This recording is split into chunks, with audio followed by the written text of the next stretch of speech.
merubahnya, Bapak panelis, bagaimana merubahnya? Ini butuh waktu dan proses. Pembelajaran yang terus menerus, dan itu harus ada program khusus untuk memberikan latihan kepemimpinan, latihan merubah karakter. Itu bisa dilakukan, dan itu bisa dilakukan kalau yang punya kuasa, kalau yang ada di pucuk pimpinan benar-benar memikirkan hal ini sebagai proses perbaikan kalau kita ingin Uniflor berubah dan lebih maju dari sekarang. Sekian Pak, terima kasih, saya kembalikan. Terima kasih. Dari visi ini lumayan besar nih. Kalau visi adalah mimpi, ini mimpi yang sangat besar. Dan saya pribadi setuju bahwa harus meletakkan target yang tinggi ya. Tapi saya ingin tahu dulu, dalam gambaran calon rektor, Universitas Flores yang go internasional itu seperti apa konkretnya? Ya, baik, terima kasih Pak panelis 1. Universitas Flores yang go internasional itu dimulai dari step yang paling dasar, menjalin kolaborasi kemitraan dengan dengan perguruan tinggi yang ada di luar negeri. Step 1 dulu. Kita bermitra dalam hal MBKM. Ada 8 item kegiatan, salah satunya studi banding, magang, menjadi dosen tamu. Jadi perguruan tinggi dari luar bisa menjadi dosen tamu di sini, kita pun bisa menjadi dosen tamu di luar. Jadi untuk step 1-nya Pak panelis dimulai dengan menjalin kemitraan dengan semua perguruan tinggi yang bisa kita jangkau, mulai dari Asia, kemudian kita ke Australia, kita ke Korea, Asia Tenggara, dan seterusnya. Karena saya wakil rektor kerjasama, saya pernah melakukan itu dan saya pikir itu tidak susah. Demikian Pak, saya kembalikan. Itu step pertama. Ya, step 1. Itu yang harus dicapai sampai dengan tahun 2026, itu maksudnya? Iya, 2026. Setelah 2026 kita biasanya 2 tahun itu proses koordinasi. Kami selama ini jadi ada mekanisme sampai terciptanya kerjasama atau MOU Pak panelis. Jadi selama 2 tahun kita akan menjajaki kampus mana saja yang bisa kita ajak untuk bermitra. Nanti 2026 kita akan menyusun desain kemitraan seperti apa yang akan kita ambil. Apakah itu studi banding, apakah itu magang, apakah itu dosen tamu, apakah itu kerjasama penelitian atau pertukaran budaya. Bisa kasih gambaran yang sudah dilakukan selama ini? Baik. Yang tadi ada beberapa universitas yang disebut tadi ya, ada Timor Leste, ada di Malaysia. Ya. Itu bentuk kerjasama yang sudah terrealisir tuh seperti apa sampai saat ini? Untuk Timor Leste dan Malaysia kita sudah pernah melakukannya dalam bentuk seminar dan webinar, dan juga dengan India kita bahkan sudah sampai pada tahap magang mahasiswa. Magang mahasiswa. Pertukaran dosen dan sebagainya belum masuk. Jadi situ. saya cerita sedikit kendalanya Pak panelis. Kadang-kadang kendala kami di sini itu adalah finansial. Karena magang itu pun juga butuh dana. Pertukaran dosen pun juga butuh dana. Itulah kenapa di item kalau Bapak panelis melihat saya punya program tentang keuangan, di situ saya sampaikan bahwa semua yang kita mimpikan besar, kerjasama internasional itu akan terjadi kalau kita punya dana. Tidak perlu harus seluruhnya, karena kemitraan itu adalah dana ditanggung dua belah pihak. Jadi tidak bisa kita hanya modal, istilah tanda kutip modal dengkul. Bisa juga modal dengkul untuk mitra-mitra yang memang saya ajak seperti kementerian, kita tidak keluar uang. Kementerian saya mendatangkan uang. Yang terakhir kemarin untuk Kominfo, untuk digitalisasi desa, saya mendatangkan uang dari kementerian sebesar 320 juta untuk program KKN Uniflor. Demikian Pak, saya kembalikan. Salah satu aspek dari sifat go international kampus, mau tidak mau harus masuk ke aspek digitalisasi, ya. Setuju nggak itu? Setuju, sangat setuju Pak. Oke. Apa aspek-aspek yang bisa masuk ke ranah digitalisasi kampus yang kira-kira bisa dilakukan di Uniflor menurut calon rektor? Aspek apa saja? Izin Pak, bisa ulang Pak? Aspek-aspek digitalisasi apa atau digitalisasi dalam bidang apa saja yang mesti dilakukan di Uniflor dan mampu dilakukan di Uniflor dengan berbagai pertimbangan yang macam-macam itu, yang bisa dilakukan supaya dia lengkap sifat go internasionalnya. Karena tadi kan calon rektor juga setuju bahwa digitalisasi kampus adalah salah satu karakter dari go internasional suatu kampus. Ya, silakan. Baik, ada 2 tahapan yang harus kita lakukan kalau kita ingin go internasional yang terkait dengan kesiapan digitalisasi. Yang pertama Pak panelis adalah kita harus memperkuat literasi digital kita. Itu dulu yang pertama. Jadi soal kemudian media apa yang kita gunakan dan lain-lain, saya pikir yayasan sangat mampu mengadakannya. Yang paling penting mindset digitalisasi yang harus dirubah.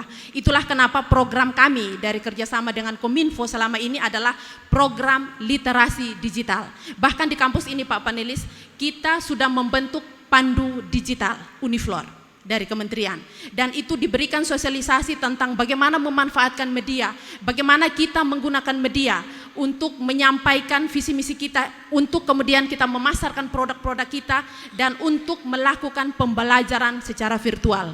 Kelemahan kami di sini Prof, kadang-kadang kami di sini masih banyak yang agak gaptek, sehingga tahap satu menurut saya adalah memperkuat literasi digital untuk SDM di Universitas Flores. Itu saja dulu, saya kembalikan. Jadi dimulai dengan literasi ya. Ya. Tapi program literasi digital itu dilakukan oleh Kominfo bukan hanya di kampus, di masyarakat juga dilakukan ya. Di masyarakat, dan Uniflor adalah tangan kanannya Kominfo untuk menyampaikan, untuk membantu masyarakat terliterasi secara digital. Demikian Pak. Iya. Jadi pertanyaan saya sebenarnya tadi lebih konkret ya. Jadi apakah misalnya proses penerimaan mahasiswa baru, sistem keuangan, pusat bimbingan karier atau career center, itu semua menurut calon rektor harus didigitalisasi atau bertahap atau bagaimana kira-kira? Sudah Pak, sudah. Di Unflor sudah. Sudah, nah ya, itu sudah. yang tadi saya tanya sebenarnya. Apa saja yang sudah dilakukan dan apakah masih ada aspek-aspek lain yang perlu ditingkatkan langkah digitalisasinya? Kalau di Unflor sendiri semua sudah sistem online. Mungkin yang perlu dibenahi ada satu item saya menyinggung tentang perpustakaan online. Oke. Karena sekarang orang bisa mengakses membaca buku di seluruh Indonesia hanya melalui link. Hanya untuk saat ini kami belum sampai di tahap itu. Itu saja Pak. Kalau yang KRS online, pembayaran online, pembelajaran virtual itu kami semua sudah. Oke. Nah, hanya beberapa aspek itu, salah satunya adalah perpustakaan online yang belum. Oke, terima kasih, luar biasa. Tadi ketika calon rektor mengungkapkan kekuatan yang membuat calon rektor sangat yakin Unflor bisa go internasional di 2026, calon rektor menyebutkan salah satu kekuatannya adalah SDM. Ya. Nah, tetapi kemarin beberapa rekan Anda yang juga BCR itu justru melihat SDM ini sebagai kelemahan. Bagaimana Anda melihat ini? Sebenarnya bagaimana? Iya, baik Pak panelis. Sebenarnya bagaimana kita memandang sebuah faktor itu tergantung perspektif. Oke. Saya selalu melihat setiap objek, setiap faktor, setiap variabel itu dari perspektif positifnya dulu. Negatifnya itu menyusul. Itu negatifnya hanya sekedar untuk ya berjaga-jaga. Saya melihat SDM Uniflor ini adalah kekuatan yang luar biasa. Program sebagus apapun, visi misi sebagus apapun, kalau SDM-nya tidak mendukung, tidak ada gunanya. Dan Uniflor punya itu semua. Mau doktor ada, mau magister ada, mau S1 ada, mau SMA ada. Semua SDM yang dibutuhkan dunia internasional ada di Uniflor. Bahkan Fakultas Bahasa dan Sastra Inggris ada di Uniflor. Jadi tidak ada salahnya kita bermimpi tinggi karena kekuatan utama Uniflor adalah SDM-nya yang luar biasa. Demikian Pak. Wah, luar biasa, optimismenya luar biasa. Tepuk tangan dulu dong buat calon rektornya.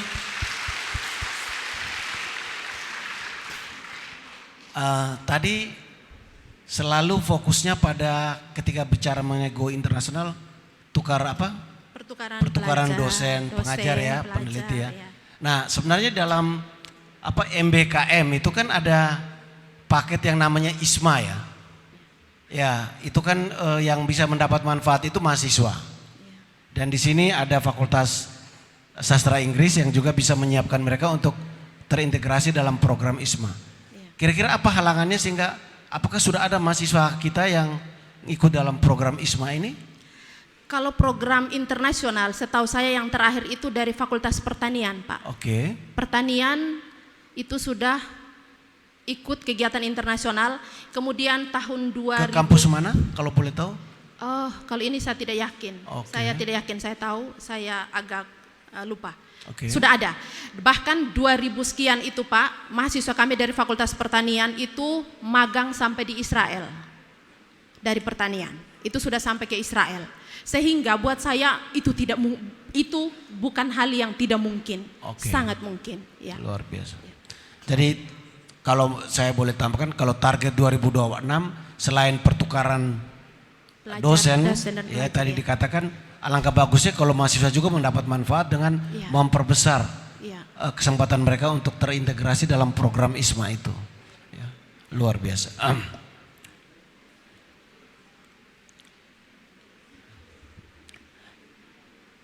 Saya ingin masuk ke program ya.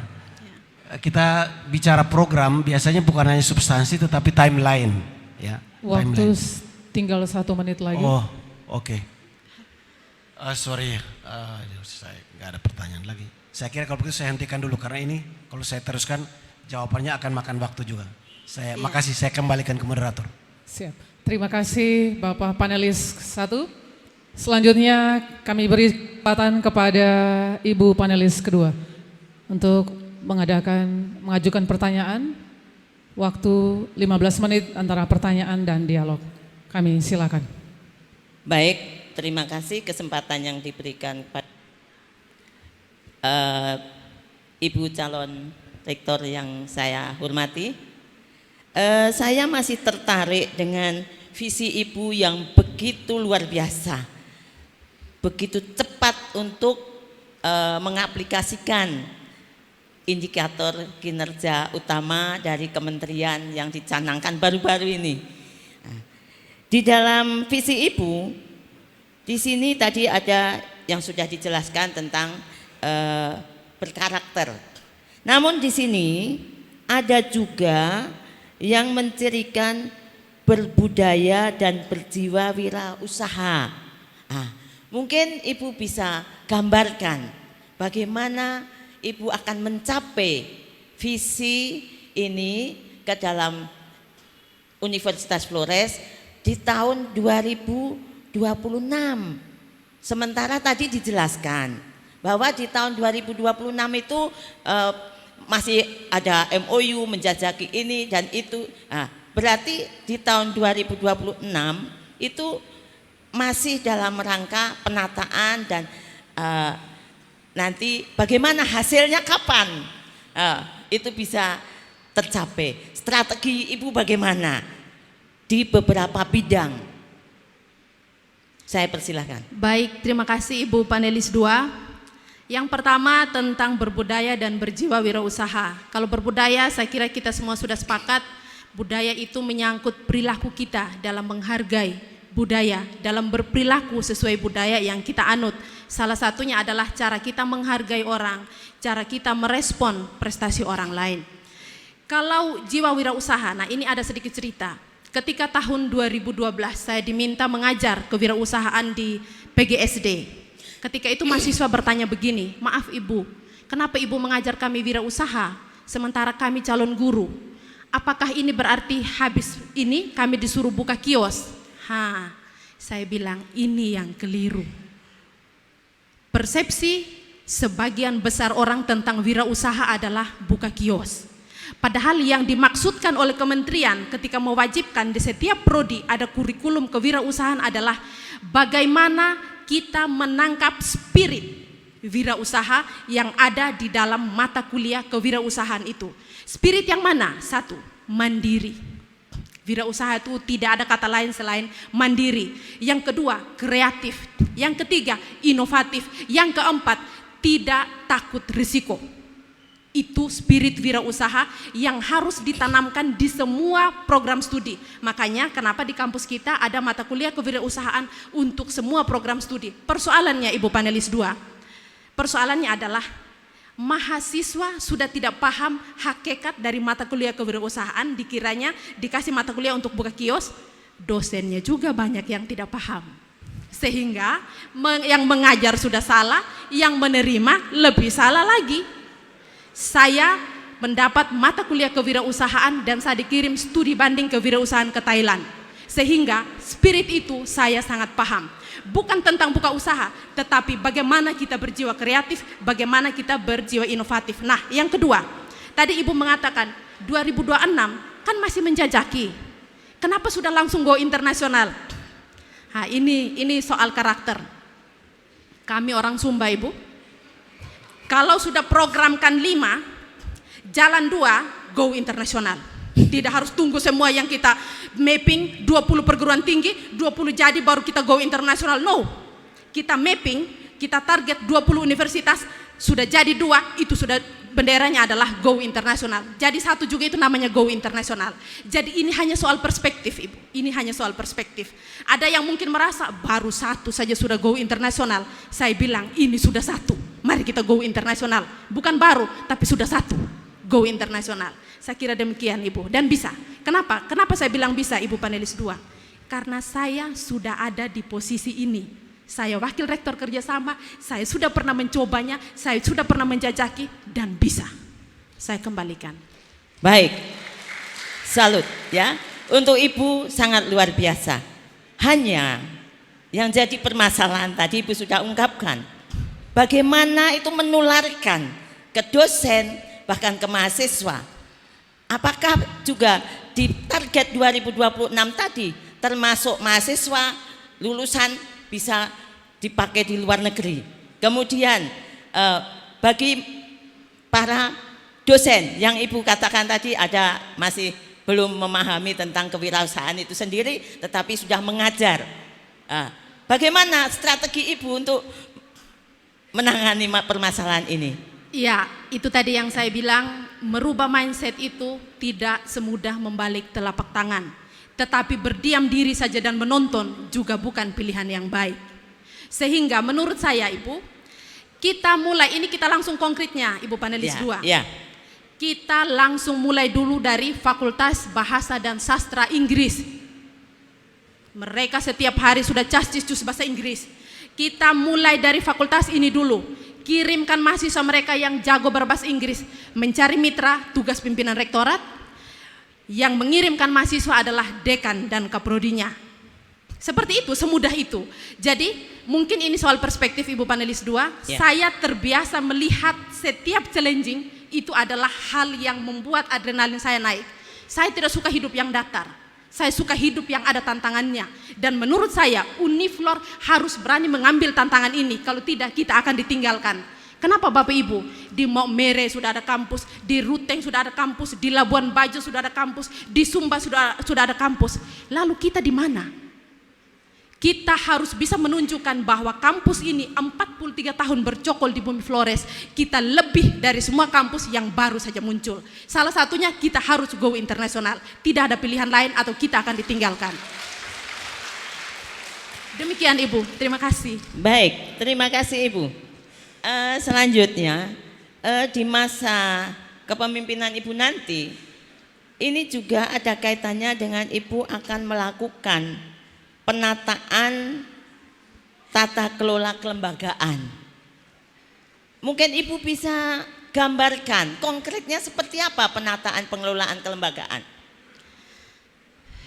Ya, baik, terima kasih Ibu panelis. Bicara kelembagaan itu sebenarnya kita bicara koordinasi secara hierarki. Koordinasi secara hierarki. Ada beberapa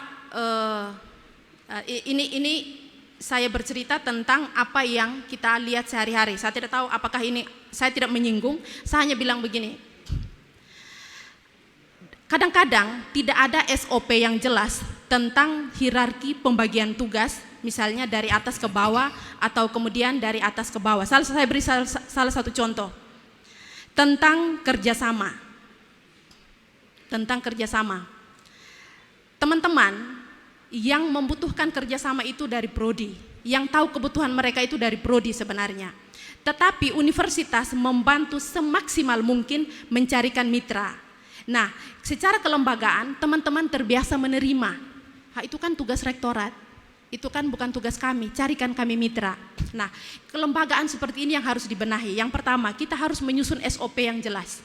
SOP yang jelas sehingga proses pembagian wewenang dari atas ke bawah atau bahkan pembagian tugas yang ada di level fakultas, di level prodi, dari prodi ke lembaga misalnya, itu menjadi jelas. Contoh, ketika ada tawaran kerjasama dari kementerian lewat saya, lalu saya kemudian langsung pada unit, ternyata di tingkat unit itu kadang-kadang mengalami kendala karena merasa, wih, saya tidak enak dengan lembaga di atas. Lalu lembaga bilang, aduh harusnya lapor ke rektor. Nah, hierarki yang kacau balau ini yang harus dibenahi secara kelembagaan. Kenapa? Supaya jelas strukturnya, tidak ada istilah saling menyalahkan, tidak ada istilah, oh ini kan harusnya wewenang yang dia, kenapa ke saya, dan seterusnya. Ini yang harus kita benahi, Ibu. Sehingga pembagian tugas, pembagian job description-nya menjadi jelas. Saya kembalikan Ibu panelis. Baik, terima kasih Ibu. Saya masih lanjutkan di bidang kelembagaan ya. Di Universitas Flores itu memiliki beberapa unit. Ada unit komputer, ada unit laboratorium dan lain-lain. Di setiap prodi mempunyai ciri khas masing-masing. Di dalam peraturannya, kelembagaan di tingkat unit itu juga perlu diusulkan untuk mendapat pengakuan akreditasi. Di tingkat Universitas Flores, apalagi tadi konsepnya Ibu ke go internasional, ya ini termasuk dari peringkatan akreditasi, baik peringkat akreditasi unit maupun lembaga, baik lembaga di sini mulai dari prodi, kemudian institusi universitas dan juga unit-unit tadi. Bagaimana strategi Ibu dalam waktu dekat 2 tahun ya, 2026 untuk menjawab ini semua? Strateginya bagaimana? Karena di dalam tadi masih harus memerlukan membentuk karakter orangnya dan lain-lain untuk dipersiapkan untuk semuanya itu. Saya kembalikan Ibu untuk menjawab. Baik, terima kasih Ibu panelis. Nah, ini pertanyaan yang berat. Berat karena sebenarnya kerja seorang rektor itu adalah kerja tentang manajemen, lebih ke manajerialnya, lebih ke bagaimana mengelola manusianya. Sehingga kalau pertanyaan Ibu tadi, apakah unit itu tidak butuh harus diakreditasi?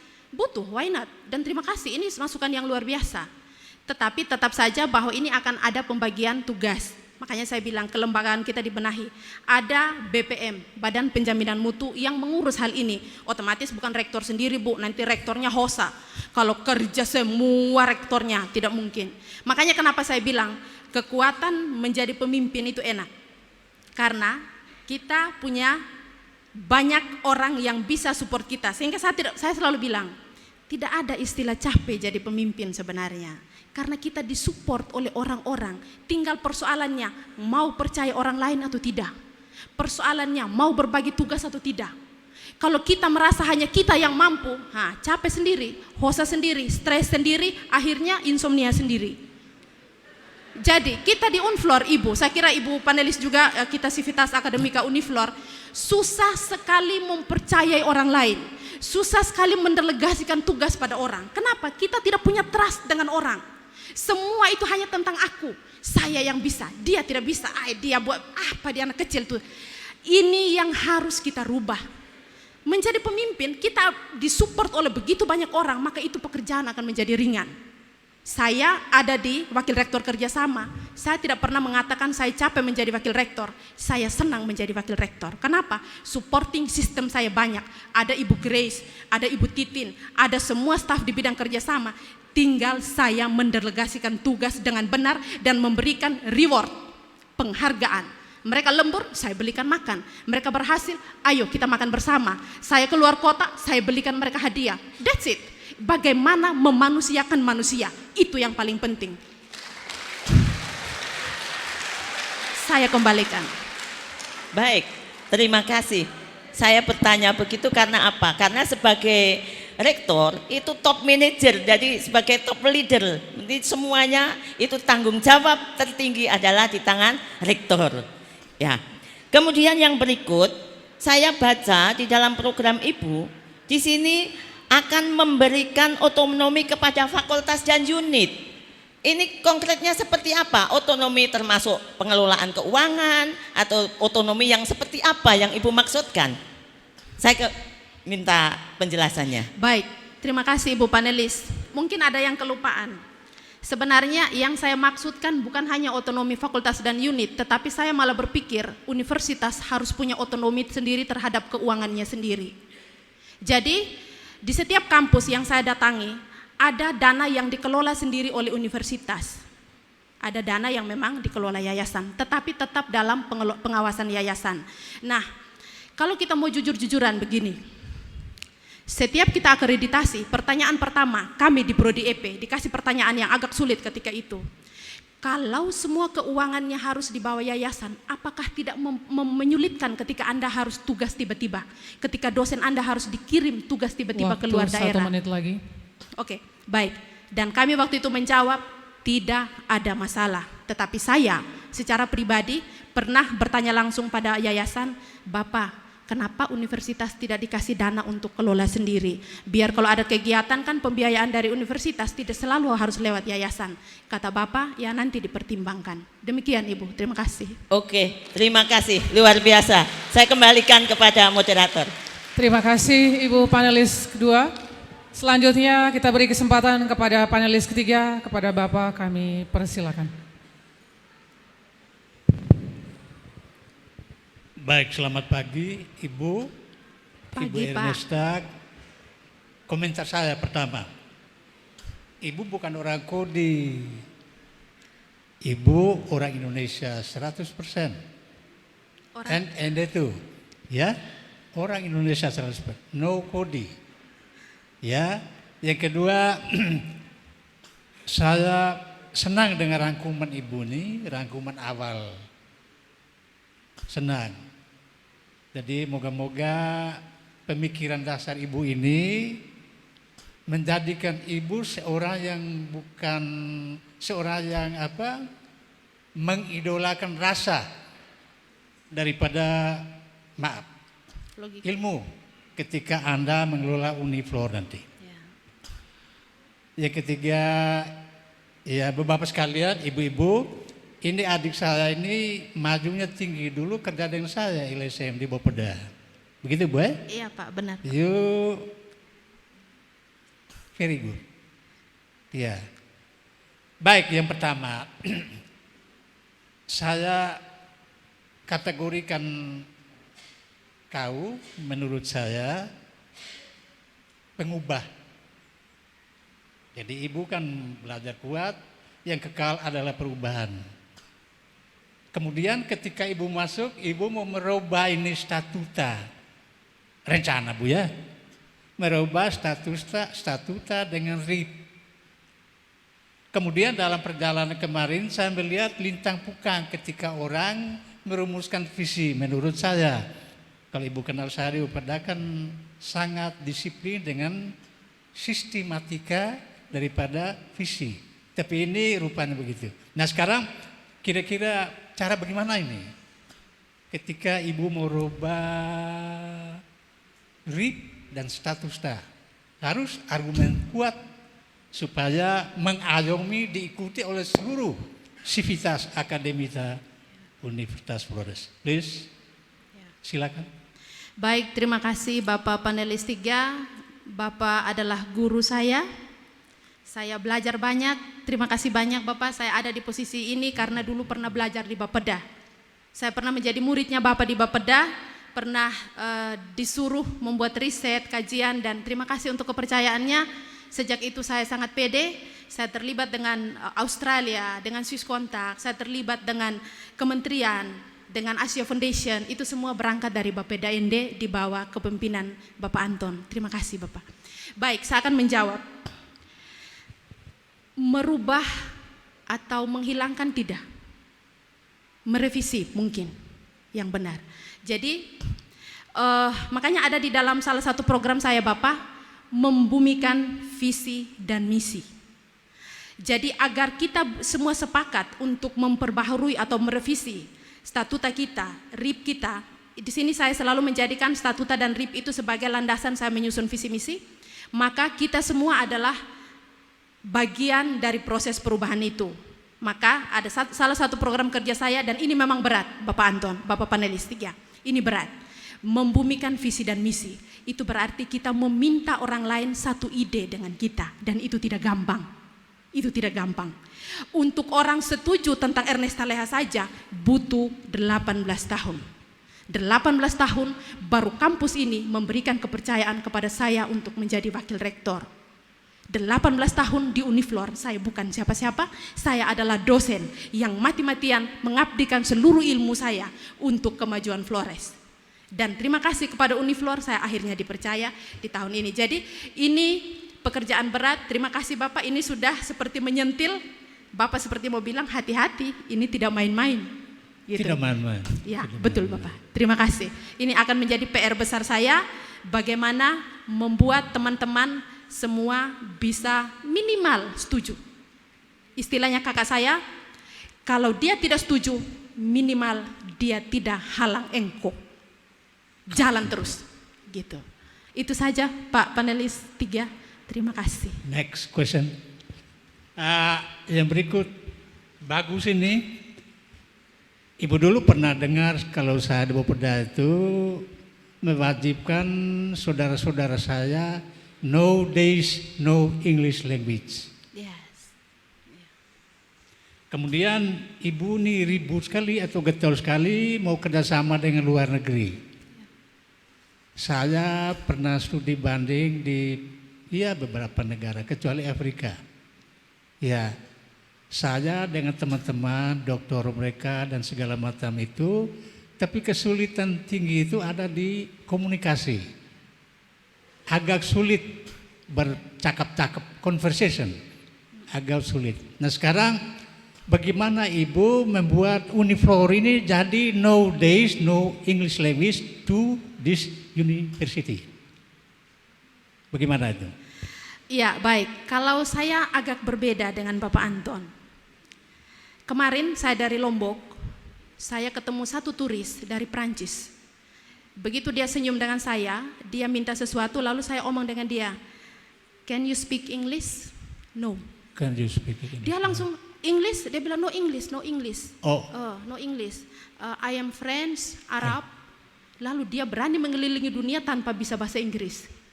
Jadi sebenarnya, kembali lagi Bapak Anton, soal perspektif. Contoh, kami, Ibu Kepala Kantor Kerja sama kami adalah dosen bahasa Inggris, beliau moderator saat ini, Ibu Grace.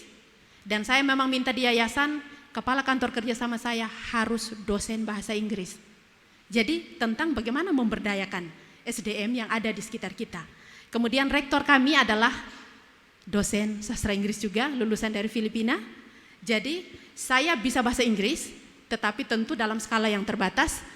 Saya mempercayai semua subsistem saya, semua sistem yang ada di sekitar saya untuk kemudian bisa mewadahi, melakukan koordinasi dengan bahasa Inggris. Yang berikut, kalau Bapak tadi bilang, bagaimana caranya supaya minimal dalam 1 minggu harus ada English Day misalnya. Why not? Kenapa tidak? Bisa. Hanya persoalannya begini, ini lagi yang saya takutkan, kembali ke karakter tadi Bapak Anton. Saya punya satu keresahan, kita semua yang ada di kampus ini terbiasa hidup dalam ancaman. Berani kau tidak hadir, pemaparan visi misi, potong gaji. Akhirnya karakter ini yang terbentuk dan ini sangat tidak positif, sangat tidak positif. Kita terbiasa diancam dulu baru mau bekerja. Berani kau tidak pakai rok hari Senin, potong gaji, wakil rektor 500.000, yang lain 300.000. Semua orang bilang, mari kita pakai, nanti kita potong gaji. Jadi bukan karena kesadaran. Sehingga Bapak panelis ya 3, memang ini kemudian akan menjadi PR besar, entah saya terpilih atau tidak. Saya berharap apa yang saya tayangkan hari ini bisa diadopsi oleh siapapun yang terpilih. Possible. Oke. Ya, jadi kenapa saya berani? Awalnya saya berpikir begini, Bapak Anton, rugi, Cak Otayang saya punya program kerja, baru saya tidak terpilih. Saya lalu bilang begini, jangan bodoh, bukankah dari kemarin kau ingin memberi masukan? Maka tayangkanlah apa yang kau pikirkan dan supaya bisa diadopsi oleh siapapun yang terpilih. Silakan diadopsi. Terima kasih. I support to you. Thank you so much. Next. kalau mungkin ini buka semacam English course di university for mahasiswa student all. Ya, buka untuk seluruh, bukan hanya jurusan bahasa Inggris, tetapi seluruh anak-anak wajib 1 minggu 1 kali tanpa peduli. Ya, terima kasih Bapak Anton. Itu identitas perguruan tinggi. Di Indonesia kelemahan di situ, sangat kelemahan. Oke, next. Kemudian yang berikut, waktu. Baik, ada masuk. Molo yang kedua, ini penelitian ini jadi momok Republik. Di mana-mana, ini kitab saudara satu, Bapak Dr. Yanto, orang penggiat di bidang itu. Tapi saya tahu kalau saya baca di LIPI, itu jumlah peneliti swasta, pemerintah dan swasta berapa banyak itu? 90 orang per 1 juta penduduk. I ask you, NTT butuhkan paling kurang 360 peneliti. Ya? Dan bagaimana dengan Universitas Flores ini? Cari uang atau bagaimana strategi yang dibuat oleh Ibu ketika ibu jadi rektor supaya membanyakkan peneliti. Kan dengan peneliti itu setelah perkembangan peradaban umat manusia dapat diketahui, permasalahan dapat diselesaikan mungkin segala macam. Silakan. Baik Bapak, terima kasih Pak panelis 3 tentang penelitian. Saya salah satu asesor BKD.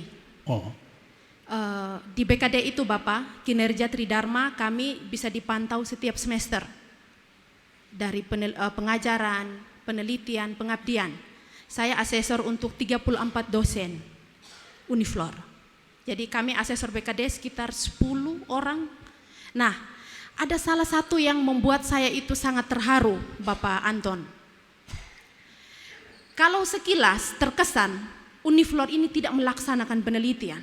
Kenapa? Karena memang mungkin publikasinya tidak terlalu besar-besaran atau tidak ditayangkan secara besar-besaran. Saya melakukan penelitian ini saya.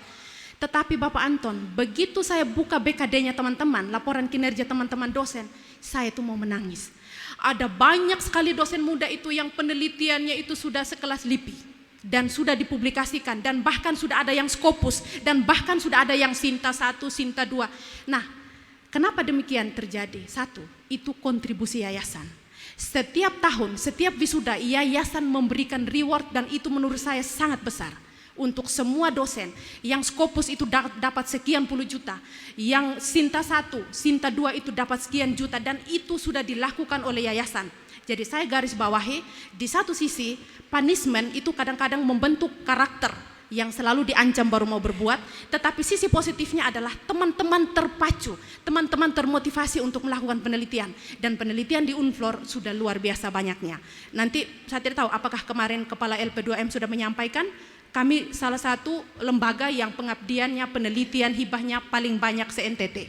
Demikian Pak, saya kembalikan. Bagus. Terakhir, supaya jangan sampai ini. Anda rektor, Anda leader and manager. Seorang leader dan seorang manajer. Ada satu permasalahan di dunia Indonesia terutama atau kami di birokrat. Itu ada 2 sistem yang digunakan.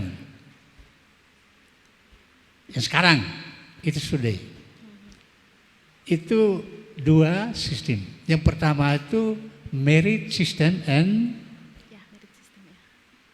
second spoil system. Coba you pilih mana yang baik untuk rekrut seluruh yang ada di sini untuk ke depan. Kalau yang ini saya hanya pernah baca tentang merit system. Kayaknya saya baca 2-3 hari lalu. Saya baca tentang merit system, tetapi saya tidak terlalu menguasai yang ini. Belum. Nah, jadi Bapak Anton, Bapak panelis 3.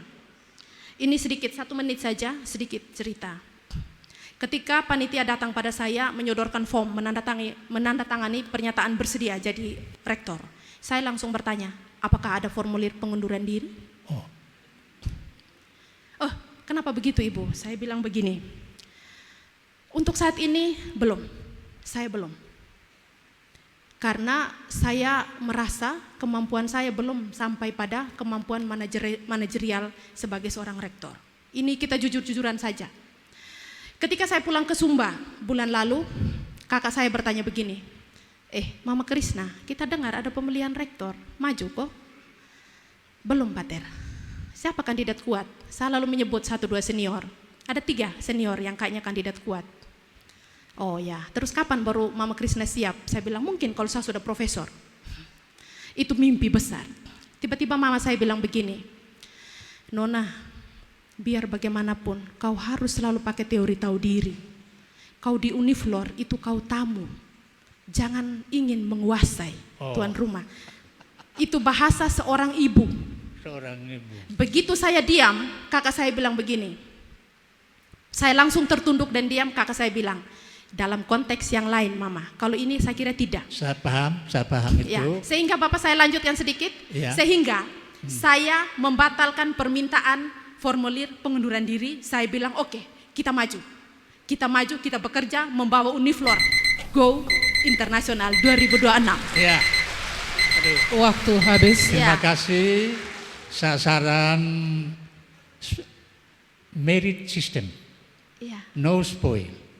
Hati-hati, kan dunia berat. Ya, terima kasih. Terima kasih Pak, saya mungkin belajar nanti dari Bapak Anton. Terima kasih.